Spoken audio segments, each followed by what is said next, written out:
and welcome once again to the next reading session of the book that we have been reading for the past few days. I think it's been more than a week. The name of the book is Make Today Count by John C. Maxwell.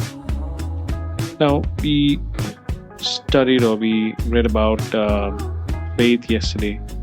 Fantastic lesson. In fact, there's so much to learn from faith, and most of our lives are based on faith, as the author said. Whether you believe in God or you don't believe in God, you have a strong belief system in any case.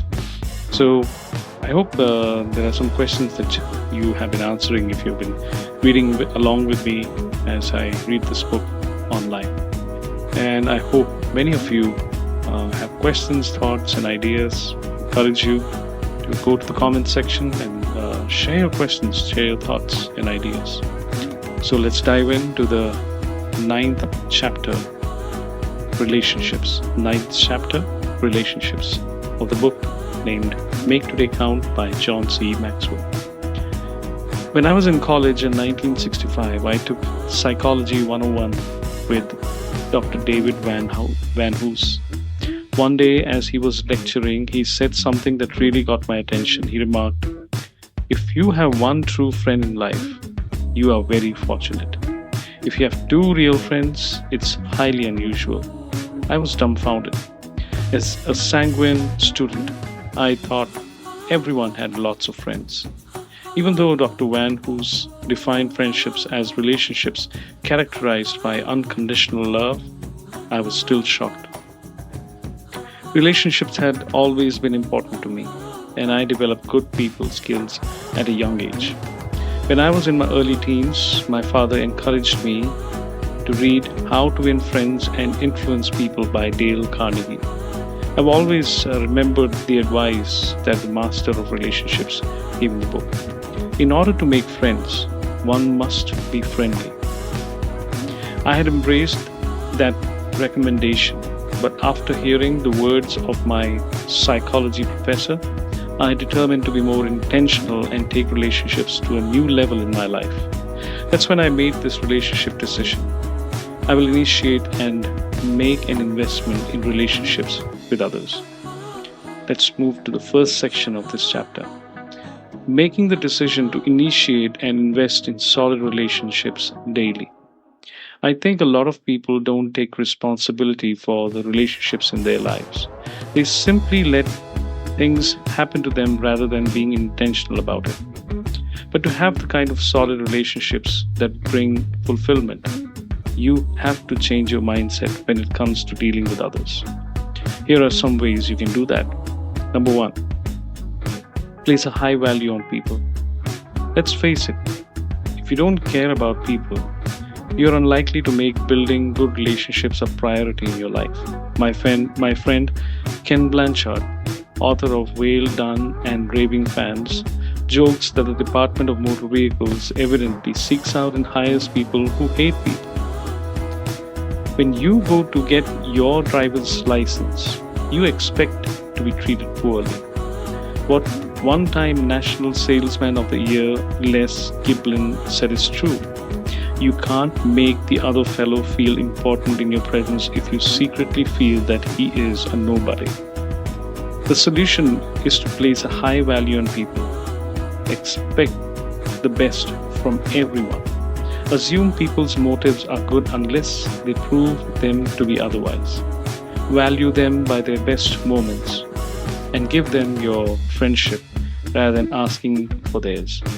That will ultimately be their decision. At this moment, I just, as I did it earlier in another chapter, I want to give a shout out to a few friends of mine.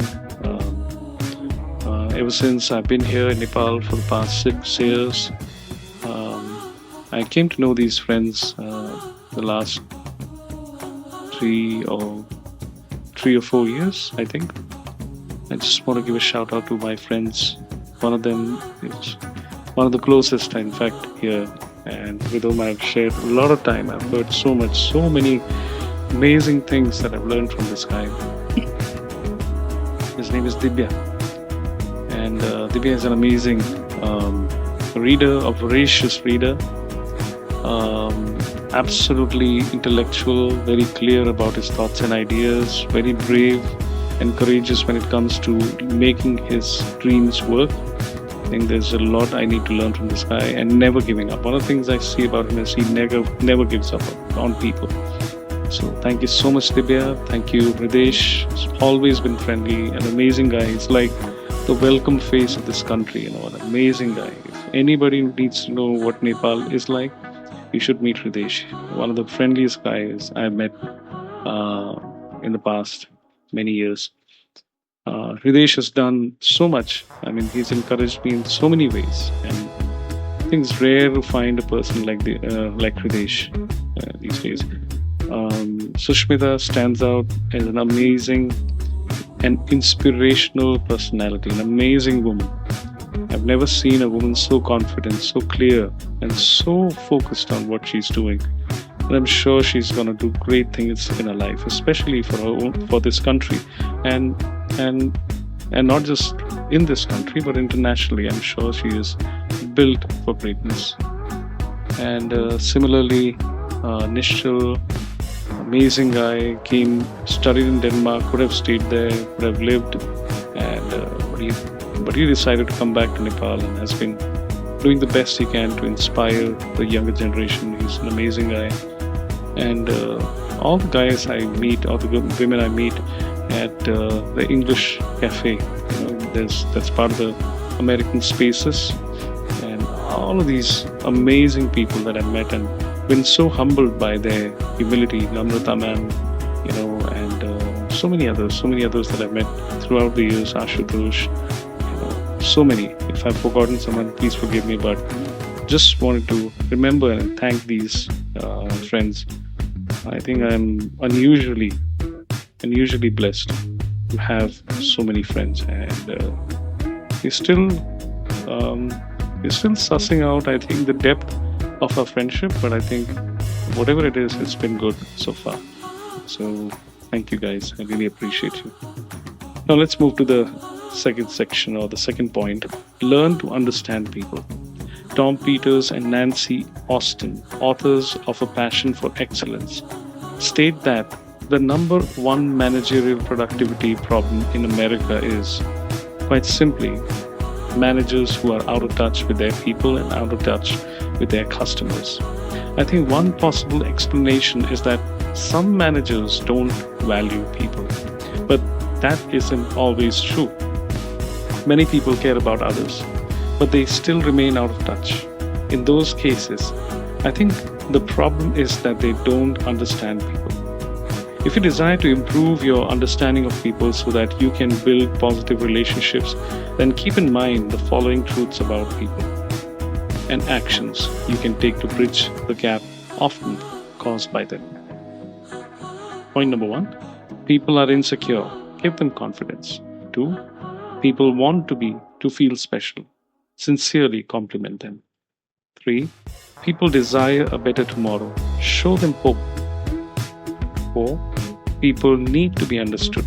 Listen to them. 5, people are selfish. Speak to their needs first. 6, people get emotionally low. Encourage them. 7, people want to be associated with success. Help them win. When you understand people, don't take their shortcomings personally and help them to succeed. You lay the groundwork for good relationships. Point number 3, give respect freely but expect to earn it from others. One day a man arriving at the airport saw a well-dressed businessman yelling at a porter about the way he was handling his luggage. The more irate the businessman became, the calmer and more professional the porter appeared. When the abusive man left, the first man complimented the porter on his restraint. "Oh, it was nothing," said the porter. That man's going to Miami, but his bags, they are going to Kalamazoo." Amazing. People who disrespect others always hurt themselves relationally, and they often reap other negative consequences. I believe every human being deserves to be treated with respect because everyone has value. I also have observed that giving people respect first is one of the most effective ways of interacting with them. However, that doesn't mean you can demand respect in return. You must earn it. If you respect yourself, respect others, and exhibit competence, others will almost always give you respect. If everyone treated others with respect, the world would be a better place. Point number 4. Commit yourself to adding value to others. 19th century English preacher Charles Spurgeon advised, carve your name on hearts and not on marble. The best way to do that is to add value to others. Do that by number 1, looking for ability in others. Number 2, helping others discover their ability.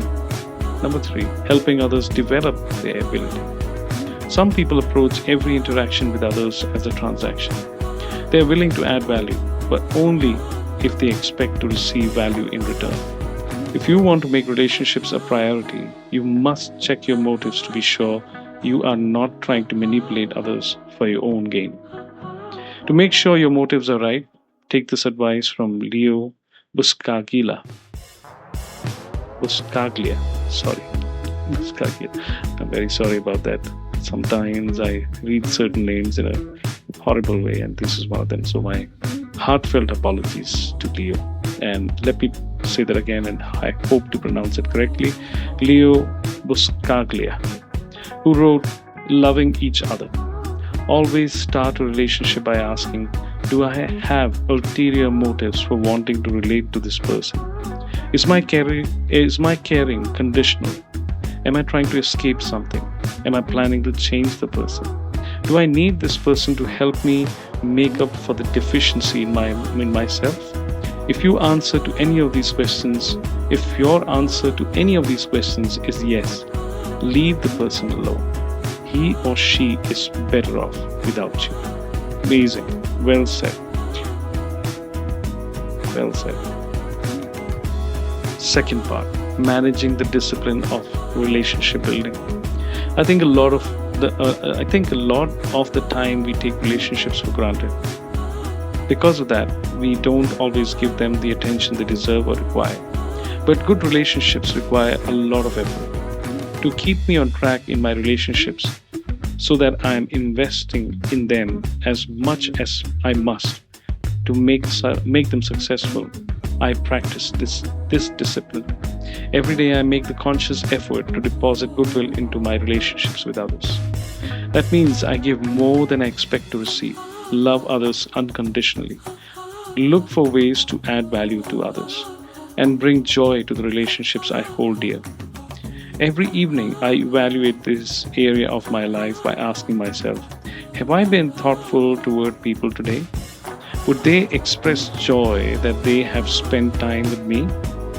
If the answer is yes, then I've done my part. If you want to improve your relationship through your everyday actions, then do the following. Put others first. The best way to start off on the right foot is to put others first. The most basic way to do that is to practice the golden rule. Do unto others as you would have them do unto you.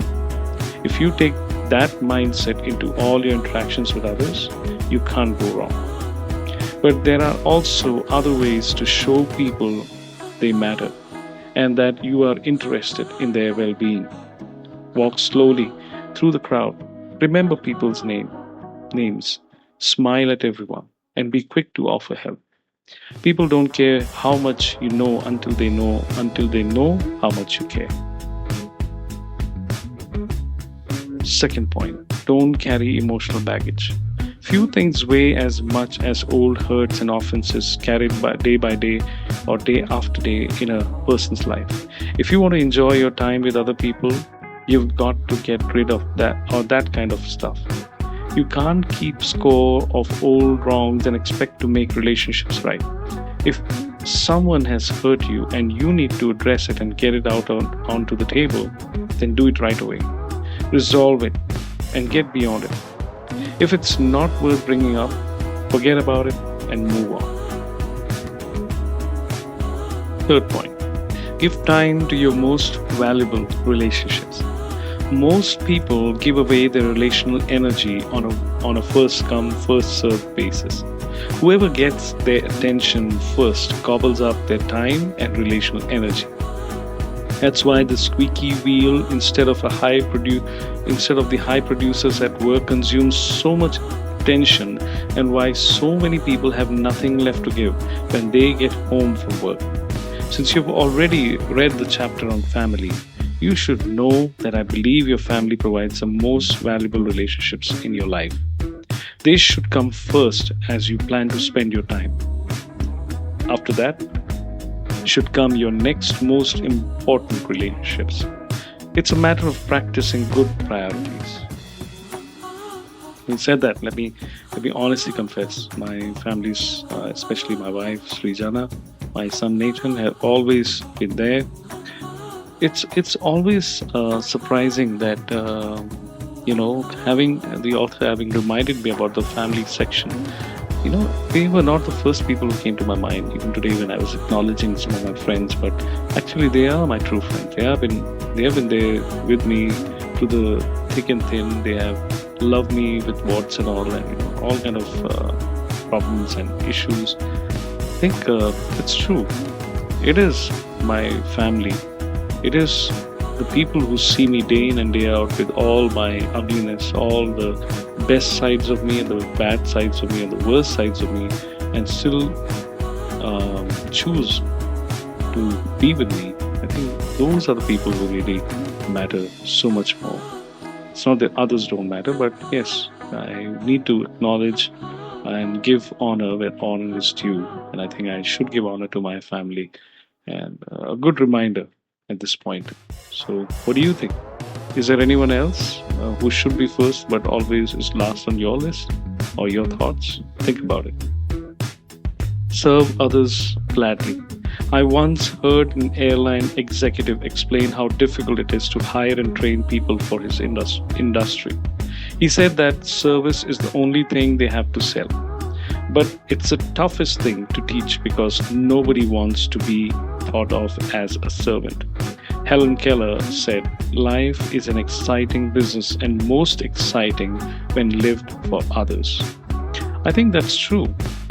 The longer I live, the more convinced I am that adding value to others is the greatest thing we can do in this life. Because of that, when I serve, I try to do so cheerfully and with the greatest impact. And here's the final point, that is the fifth one. Express love and appreciation often. After I had my heart attack, a lot of people asked me, "What was your dominant emotion? Was it fear, panic, questions?" My answer surprised most of them. In fact, it really surprised me. It was love. More than anything else in those moments of pain when I wasn't sure whether I would live or die, I wanted to tell the people closest to me how much I loved them, my family, the people who work with me, longtime friends. I learned that you can't tell the people you love how much you love them too often. I think many people believe the best way they can help others is to criticize them, to give them the benefit of their wisdom. I disagree. The best way to help people is to see the best in them. I want to encourage every person I meet. I want them to know the good I see in them. I practice the one-on-one or the 101% principle. I look for the one thing I admire in them and give them 100% encouragement for it. It helps me to like them. It helps them to like me. And what else could be better for starting a relationship? So, your relationship decision today. Where do you stand when it comes to relationships today? Ask yourself these 3 questions. Have I already made the decision to initiate and invest in solid relationships daily? Yes, especially beginning with my own family.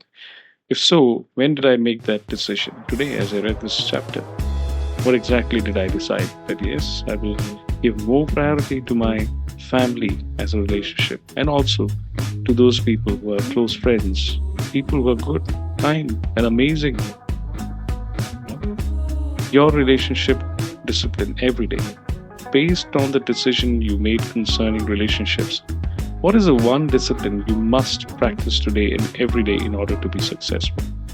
I think being consistent, being there, available to my family, to my friends, and just to let them know that I care, that I value their life and their presence in my life. Life is too short. You never know what's going to happen tomorrow. So better to live it out, letting others know how amazing, beautiful, and precious they are. So thank you so much. That's it for today. We'll move on to the next chapter tomorrow. That is generosity. And after that, 10, 11, 12, we have just got like 2 more chapters to go, and then maybe we'll finish this. And I would love to hear from you. How has it been for you listening and reading so far? Has it helped you? And in what way has it helped you? Please leave your comments and your thoughts. It would be amazing. I'm sure many others will be encouraged. Like I said, this is not to for me to gain, some viewers, earn money. If I earn money, that's fantastic. But the main thing is that I want to encourage you to read, to reflect, to question, to be a person transformed by knowledge and receive applicable wisdom that translates into humanity, that is good for everyone. So once again, thank you very much for joining in. See you tomorrow. God bless.